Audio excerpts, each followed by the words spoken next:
Good afternoon, everyone. I'm Dr. Ted from IMU University. I'll be presenting on behalf of my research group on efficacy and safety of anti-EGRF and anti-VEGF therapy in nasopharyngeal carcinoma and network meta-analysis. So as we all are aware, this is the fourth most common cancer in Malaysia, and it is more common in Malaysian Chinese population. Mainstay of treatment, not only in Malaysia but also worldwide, is chemoradiotherapy and surgery. So our aim is to determine the efficacy and safety of this therapy for NPC.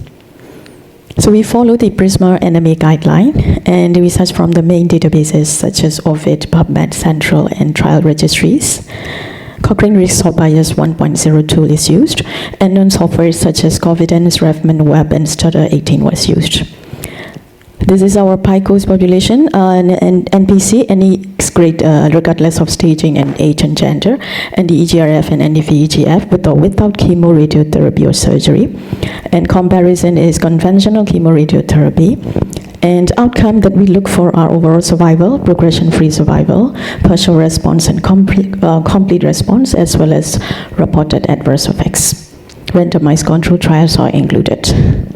So altogether, from study search in Covidence, 430 study search we did for full test review for 89, and 10 studies were eligible, 8 from China, 1 from India, and 1 from United States.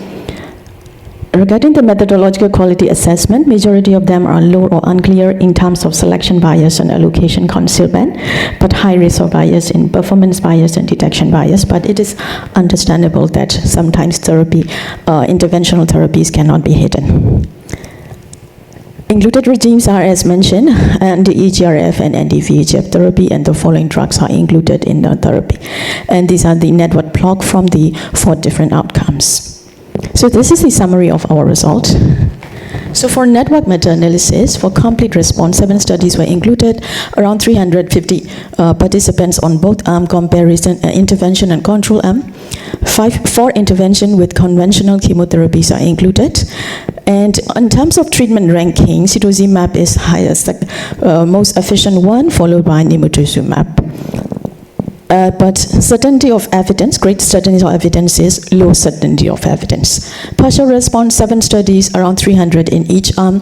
5 interventions are included. Bevacizumab is the first most effective one, followed by conventional therapy, and very low certainty of evidence. Progression-free survival, 6 studies, around 300 in each arm. For intervention, again, nimotuzumab is the most effective one, followed by bevacizumab.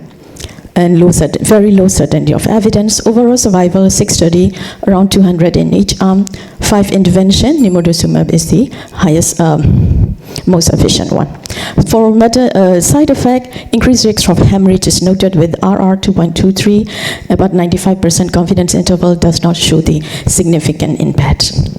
So for our conclusion, we can conclude that anti-VEGF and EGRF therapies are promising therapies for NPC, and in other studies it is reported for the hematological adverse effect, but we did not find increased hematological adverse effect.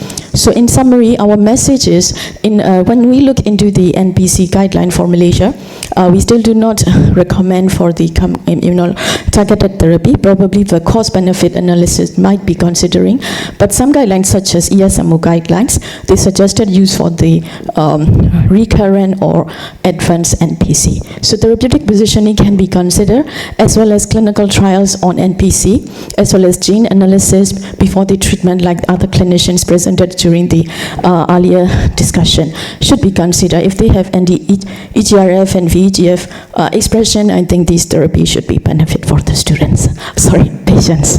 Thank you very much. Thank you, Dr. Ted. Any questions?